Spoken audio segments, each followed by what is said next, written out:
दोस्तों good evening. आज मैं आपके लिए लेके आया हूँ ट्रांसफॉर्मर T30 टेस्ट सीरीज 11। इससे पहले 10 टेस्ट सीरीज अपन कर चुके हैं। दोस्तों मैं इंजीनियर पीसी सर घोषराणा आपका हार्दिक स्वागत करता हूँ पीसी इलेक्ट्रिकल चैनल पर। टॉपिक है आज का पावर ट्रांसफॉर्मर। पावर ट्रांसफॉर्मर के सभी क्वेश्चन जो 30 क्वेश्चन इस टेस्ट में लिए गए हैं वो पावर ट्रांसफॉर्मर से संबंधित हैं। दोस्तों प्रतियोगी व ITI सेमेस्टर परीक्षाओं के हिसाब से सभी क्वेश्चन महत्वपूर्ण हैं। दोस्तों पहले क्वेश्चन की बात करते हैं। पावर ट्रांसफॉर्मर में कौन सी हानि वितरण ट्रांसफॉर्मर की तुलना में कम होती है। दोस्तों तो आपको पता है दोस्तों, वितरण जो ट्रांसफॉर्मर होता है यह हाफ लोड के लिए डिज़ाइन किया जाता है। किसके लिए किया जाता है? हाफ लोड पे। तो इस पे लोड कम रहता है। तो ये पूछ रहा है पावर ट्रांसफॉर्मर में कौन सी हानि वितरण ट्रांसफॉर्मर की तुलना में कम होती है। तो आपको पता है पावर ट्रांसफॉर्मर में जो कॉपर लॉस होते हैं वो कम होते हैं, क्योंकि कॉपर लॉस क्या होते हैं? लोड करंट के स्क्वायर इनटू वाइंडिंग प्रतिरोध। तो वो लोड जो रहता है इस पे हमेशा रहता है पावर ट्रांसफॉर्मर पे। तो ये फुल लोड के लिए डिज़ाइन किया जाता है, इसलिए इसमें कॉपर लॉस कम होते हैं वितरण ट्रांसफॉर्मर की तुलना में। वितरण ट्रांसफॉर्मर में जो होती हैं कॉपर हानि ज़्यादा होती हैं, लोहे हानि कम होती हैं। दोस्तों अब दूसरे पहले क्वेश्चन का बी हो जाएगा दोस्तों, ताम्र हानि। पावर ट्रांसफॉर्मर में कौन सी हानि वितरण ट्रांसफॉर्मर की तुलना में कम होती है? तो पावर ट्रांसफॉर्मर का ताम्र हानि कम होती है और लोहे हानि अधिक होती हैं। दोस्तों दूसरे क्वेश्चन का रुख करते हैं। दोस्तों दूसरा क्वेश्चन है, वितरण ट्रांसफॉर्मर में कौन सा हास सर्वाधिक होता है? तो अभी अपन बात कर रहे थे वितरण ट्रांसफॉर्मर में कौन सी हानि सबसे ज़्यादा होती है। तो अभी मैंने आपको बताया था पावर ट्रांसफॉर्मर में ताम्र हानि ज़्यादा होती है, वितरण की तुलना में कम होती है, कम होती है। और वितरण ट्रांसफॉर्मर में ज़्यादा कौन सी हानि होती है? कौन सी हानि ज़्यादा होती है दोस्तों? लोहे हानि ज़्यादा होती है। कौन सी हानि ज़्यादा होती है? लोहे हानि ज़्यादा होती हैं।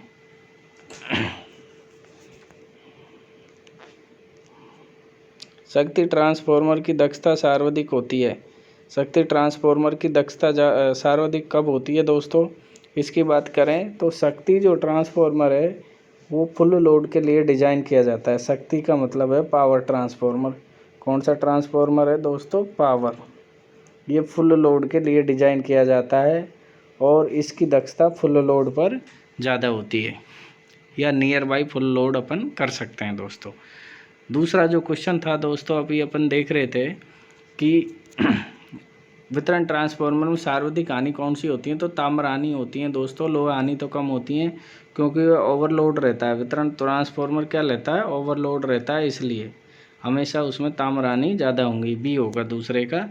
तीसरे का फुल लोड हो जाएगा। दोस्तों चौथे क्वेश्चन की अपन बात करें, चौथे क्वेश्चन की बात करते हैं दोस्तों। तो फोर्थ क्वेश्चन है, ट्रांसफॉर्मर का ऑयल गेज जो कि ऑयल का लेवल बताता है लगाया जाता है। ऑयल गेज कहाँ पे लगाया जाता है? तो दोस्तों ऑयल गेज कंजर्वेटर टैंक पे लगाया जाता है। एक ड्रम नुमा ये कंजर्वेटर टैंक होता है और खोखले पाइप के द्वारा ये ट्रांसफॉर्मर के मेन टैंक पर जुड़ा रहता है। कहाँ जुड़ा रहता है? मेन टैंक पर। और ऑयल गेज इसके ऊपर लगा रहता है। ये ऑयल का लेवल बताता रहता है। तो ऑयल गेज कहाँ लगाया जाता है? कंजर्वेटर टैंक पर लगाया जाता है। दोस्तों 5 क्वेश्चन की बात करें दोस्तों, एयर सेल ट्रांसफॉर्मर में लगाया जाता है। एयर सेल ट्रांसफॉर्मर के अंदर कहाँ लगाया जाता है? तो ये भी कंजर्वेटर टैंक के अंदर लगाया जाता है। ये जो कंजर्वेटर टैंक होता है दोस्तों, इसमें यहाँ पे एक होल रहता है, इसमें ये एयर सेल रहता है। जैसे ये तेल फैलता है तो एयर सेल सिकुड़ जाता है। जैसे ही तेल कम होता है, ठंडा होता है, तो एयर सेल इसमें फैल जाता है। तो एयर सेल इस तेल को डायरेक्ट वायु के संपर्क में आने से बचाता है। दोस्तों 6 क्वेश्चन की बात करें दोस्तों, कंजर्वेटर टैंक की आकृति होती है। तो अपन कंजर्वेटर टैंक की आकृति की बात करें तो ये कैसी है? ड्रम नुमा या बेलनाकार होती है। कैसी होती है? बेलनाकार। ड्रम नुमा नहीं है, इसमें बेलनाकार होती है। और ड्रम नुमा आ जाए तो ड्रम नुमा भी होती है। ड्रम नुमा या बेलनाकार होती है। कंजर्वेटर टैंक की आकृति कैसी होती है? ड्रम नुमा या बेलनाकार होती है। 7 क्वेश्चन की बात करें दोस्तों, बकोज रिले या बकोल्स रिले लगाई जाती है कंजर्वेटर टैंक में, मेन टैंक में, कंजर्वेटर टैंक व मेन टैंक के बीच में। तो इन दोनों के बीच में बकोज रिले लगाई जाती है दोस्तों, मेन टैंक और इसके बीच में यहाँ पे बकोज रिले लगाई जाती है। ये मेन टैंक रहता है, मेन टैंक और कंजर्वेटर टैंक के बीच में बकोज रिले लगाई जाती है। बकोज रिले ट्रांसफार्मर की सुरक्षा करती है। जो बकोज रिले है किससे सुरक्षा करती है, सभी बाहरी फाल्टों से या सभी आंतरिक फाल्टों से। तो दोस्तों 8 का हो जाएगा बी, सभी आंतरिक फाल्टों से बकोज रिले ट्रांसफार्मर की सुरक्षा करती है। सभी आंतरिक internal fault, all type internal fault of transformer is protect by Buchholz relay. तो सभी आंतरिक फाल्टों से बकोज रिले ट्रांसफार्मर की सुरक्षा करती है दोस्तों। 9 क्वेश्चन की बात करें दोस्तों, बकोज रिले ट्रांसफार्मर को ट्रिप करती है वाइंडिंग ओपन होने पे, वाइंडिंग शॉर्ट होने पर, वाइंडिंग अत्यधिक गर्म होने पर या सभी। तो इसमें सभी आ जाएगा दोस्तों। ये सभी काम होने पर बकोज रिले ट्रांसफार्मर को ट्रिप कर देती है। नेक्स्ट 10 क्वेश्चन की बात करें दोस्तों, एक्सप्लोजन वेंट का कार्य है। अब एक्सप्लोजन वेंट का क्या कार्य है, ये जो मेन टैंक होता है दोस्तों ट्रांसफार्मर का, इसके ऊपर एक मुँह मुड़ा हुआ, इस तरह मुँह मुड़ा हुआ खोखला पाइप लगा रहता है, इसे एक्सप्लोजन वेंट कहते हैं। इसे क्या कहते हैं दोस्तों, एक्सप्लोजन वेंट कहते हैं। और इसका कार्य है जब ट्रांसफार्मर के अंदर गैस उत्पन्न हो तो उन गैसों को रिलीज करने का कार्य होता है। तो इसमें ए आ जाएगा दोस्तों, 10 में क्या आ जाएगा, ए आ जाएगा दोस्तों। 11 क्वेश्चन की बात करें, एक्सप्लोजन वेंट जुड़ा रहता है, एक्सप्लोजन वेंट जुड़ा रहता है मेन टैंक से, कंजर्वेटर टैंक से, टैप चेंजर से, कूलिंग डक्ट से। तो ये कहाँ जुड़ा रहता है, ये मेन टैंक के ऊपर ही लगता है दोस्तों।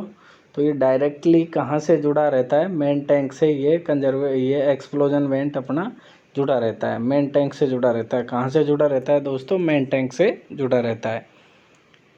क्वेश्चन नंबर 12 की बात करें, ब्रीदर लगा रहता है मेन टैंक पर, कंजर्वेटर टैंक पर, टेप चेंजर पर, इच्छा अनुसार कहीं भी।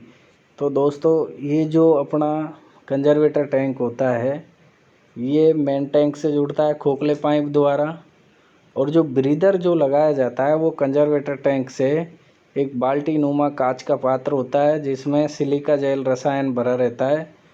जो ऑयल की नमी, जो बाहर से वायु जाती है इसके अंदर, ट्रांसफार्मर के अंदर वायु, जब ट्रांसफार्मर पे लोड कम होता है, लोड बढ़ता है, लोड कम होता है तो ये बाहर से नमी वायु खींचता है, तो उस वायु की नमी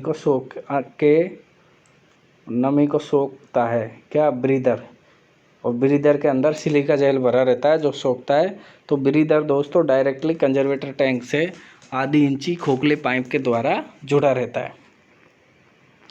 क्वेश्चन नंबर 13 की बात करें दोस्तों, इनमें से किसको ट्रांसफार्मर का श्वासी या श्वासक कहते हैं।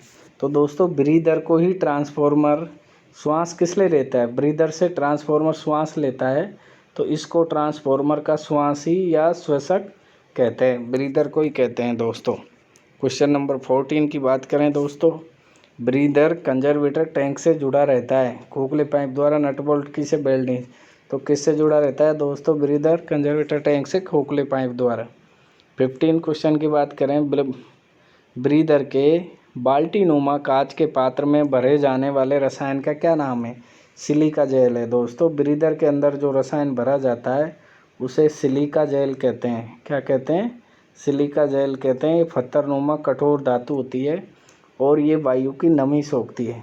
क्या सोखती है, वायु की नमी, humidity, absorb humidity to air, air की नमी को सोखती है ये सिलिका जेल। तो बाहर से जब ट्रांसफार्मर के अंदर हवा जाती है तो वह नमी को ये सोख लेती है, शुष्क हवा अंदर जाती है जिससे ट्रांसफार्मर के तेल की बीडीबी खराब नहीं हो, बीडीबी डाउन नहीं हो, break down voltage, dielectric strength खराब नहीं हो।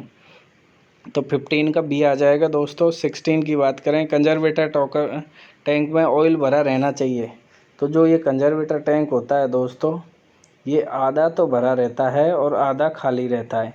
क्यों खाली रहता है, आधा भरा आधा खाली, ये इसलिए रहता है दोस्तों जब ट्रांसफार्मर का तेल गर्म होता है तो इसमें ऊपर आ जाए, और जब ठंडा हो, लोड कम हो, ठंडा हो तो फिर अंदर चल जाए, या सर्दियों में जब तेल गाढ़ा होता है तो तेल अंदर चल जाए और गर्मियों में जब पतला हो तो ऊपर चल जाए, इसलिए इसमें गुंजाइश रहती है। तेल के प्रसारण व संकुचन के लिए इसमें गैप रहता है, आधा भरा रहता है आधा खाली रहता है। तो कंजर्वेटर टैंक में ऑयल भरा रहना चाहिए, तो दोस्तों आधा भाग भरा रहना चाहिए। नेक्स्ट क्वेश्चन 17 करते हैं। कंजर्वेटर टैंक का आधा भाग खाली रखा जाता है क्योंकि ऑयल के प्रसार संकुचन के समय ऑयल को जगह देना। तो दोस्तों इसका ये भी सही है। ऑयल ठंडा होता है, ये भी बात सही है। ऑयल का लेवल बनाने के लिए कंजर्वेटर टैंक लगाते हैं, तो इसमें ए आंसर करेंगे दोस्तों अपन। ए सबसे अच्छा सही है, तो ए हो जाएगा। ऑयल के प्रसार व संकुचन के समय ऑयल को जगह देना। अब अपन बात करते हैं 18 क्वेश्चन की दोस्तों। ब्रीदर में भरी जाने वाली सिलिका जेल का कार्य है ऑयल की नमी सोखना, अंदर जाने वाली वायु की नमी सोखना। दोस्तों ये ऑयल की नमी नहीं सोखता, जो अंदर वायु जाती है उसकी नमी सोखता है ब्रीदर। नेक्स्ट क्वेश्चन की बात करें दोस्तों 19 की। नई व फ्रेश सिलिका जेल का कलर होता है। नई व फ्रेश सिलिका जेल का कलर दोस्तों ब्लू होता है। क्या होता है? ब्लू, नीला होता है, ब्लू कलर होता है नई व फ्रेश सिलिका जेल का। और वायु की नमी सोखने के बाद सिलिका जेल का कलर होता है, तो वायु की नमी सोखने के बाद गुलाबी व सफ़ेद हो जाता है। क्या हो जाता है दोस्तों? पिंक या वाइट कलर हो जाता है नमी सोखने के बाद। सिलिका जेल का नमी सोखने के बाद कलर क्या हो जाएगा? Pink plus white. Silica gel रसायन किस साइज का भरा जाता है? सिलिका जेल जो अपन ब्रीदर में भरते हैं वो 6 से 12 mm का भरते हैं। किसका भरते हैं दोस्तों? 6 से 12 mm पत्थर नुमा छोटी छोटी टुकड़ी होती हैं जिनको भरते हैं, जो वायु की नमी सोखती हैं। 22 की बात करें, ऑयल आउटलेट वाल्व कहाँ पर लगा रहता है दोस्तों? ऑयल आउटलेट वाल्व ट्रांसफार्मर के नीचे लगा रहता है, निचले सिरे पर लगा रहता है। ट्रांसफार्मर है जैसे इसके यहाँ पे लगा रहता है। इसका उद्देश्य लगाने का होता है जब ट्रांसफार्मर को कहीं दूसरे स्थान पर लगाएं एक स्थान से, तो ऑयल ड्रेन कर लें। दूसरा सैम्पलिंग, ट्रांसफार्मर के तेल की साल में 2 टेस्टिंग होती हैं, तो उस सैम्पलिंग के लिए यहाँ से ऑयल निकाल लें 1 लीटर, जिससे तेल की BDV flash point fire point check करें, लैब में भिजवाते हैं। तो उस काम के लिए ट्रांसफार्मर के निचले सिरे पर ये लगाया जाता है oil outlet valve. Oil inlet valve है जो ऊपर की तरफ लगाया जाता है, इससे ट्रांसफार्मर के अंदर ऑयल रिफिलिंग की जाती है, इसलिए ये ऊपर होता है। और ऑयल आउटलेट नीचे की तरफ होता है दोस्तों। 23 की बात करें, ट्रांसफार्मर का वह भाग जो समवाय कंडक्टर को बॉडी से पृथक रखता है, तो दोस्तों ये बुशिंग होता है। बुशिंग जो होती हैं ये समवायक मानी चालक तार या कंडक्टर को बॉडी से पृथक रखती हैं। तो 23 में सी हो जाएगा दोस्तों। 24 की बात करें, ट्रांसफार्मर में HV बुशिंग की संख्या होती है। तो जो हाई वोल्टेज साइड होती है दोस्तों ट्रांसफार्मर में, वहाँ बुशिंग की संख्या कितनी होती है? 3 होती है। कितनी होती है? HV साइड बुशिंग की संख्या 3 होती है दोस्तों। 25 की बात करें, ट्रांसफार्मर की कौन सी बुशिंग साइज में बड़ी रहती हैं? तो साइज में बड़ी हुई हाई वोल्टेज साइड की बुशिंग बड़ी रहती हैं दोस्तों। 26 की बात करें, बुशिंग की संख्या 4 होती है। बुशिंग की संख्या 4 किधर होती है? HV side, LV side. दोस्तों बुशिंग की संख्या 4 होती है, LV साइड होती है, लो वोल्टेज साइड। 27 की बात करें, ट्रांसफार्मर का टैप चेंजर जुड़ा रहता है, तो टैप चेंजर HV से जुड़ा रहता है दोस्तों। और जो टैप चेंजर वोल्टेज मेंटेन करता है वो LV का करता है। वोल्टेज मेंटेन करता है तो tap changer voltage maintain LV का करता है, और जुड़ा किससे रहता है? HV से। टैप चेंजर का जुड़ाव रहता है HV से और वोल्टेज मेंटेन करता है LV का। 29 की बात करें, ऑन लोड टैप चेंजर का अर्थ क्या है? कि लोड पर ट्रांसफार्मर का टेप बदलना। एक होता है ऑफ लोड दोस्तों, उस पर लोड काट कर टेप बदलते हैं, अर्थात ट्रांसफार्मर बंद करके। ऑन लोड का मतलब है लोड पर ट्रांसफार्मर की टेप बदलना। 30 है कूलिंग डक्ट है दोस्तों, ये कॉलिंग नहीं है, ये मिसप्रिंट हो गया दोस्तों 30 क्वेश्चन में। ये कॉलिंग नहीं है, ये कूलिंग है। कूलिंग डक्ट के पास लगे कूलिंग फैन संचालित होते हैं मैनुअली, मतलब हाथ से या ऑटोमेटिक या वाइंडिंग के ताप से या ऑयल के ताप से। तो दोस्तों वैसे तो जो फैन होते हैं वो ऑटोमेटिकली चलते हैं, और किससे चलते हैं? वो वाइंडिंग का ताप बढ़ने पर और ऑयल का ताप बढ़ने पर चलते हैं। और कैसे चलते हैं? ऑटोमेटिक चलते हैं दोस्तों। ये आज के 30 क्वेश्चन थे दोस्तों। अगर आपको ये अच्छे लगी हो ये वीडियो प्रश्नोत्तरी तो अपने दोस्तों को ज़रूर शेयर करें, साथ ही उनसे सब्सक्राइब करवाएं, जिससे कि नई वीडियो डालने पर उनको नोटिफिकेशन मिल जाए और उनकी तैयारी भी आपकी तरह बनी रहे। आज के लिए इतना ही। Thank you. कल फिर हाजिर होंगे दोस्तों एक नई वीडियो के साथ।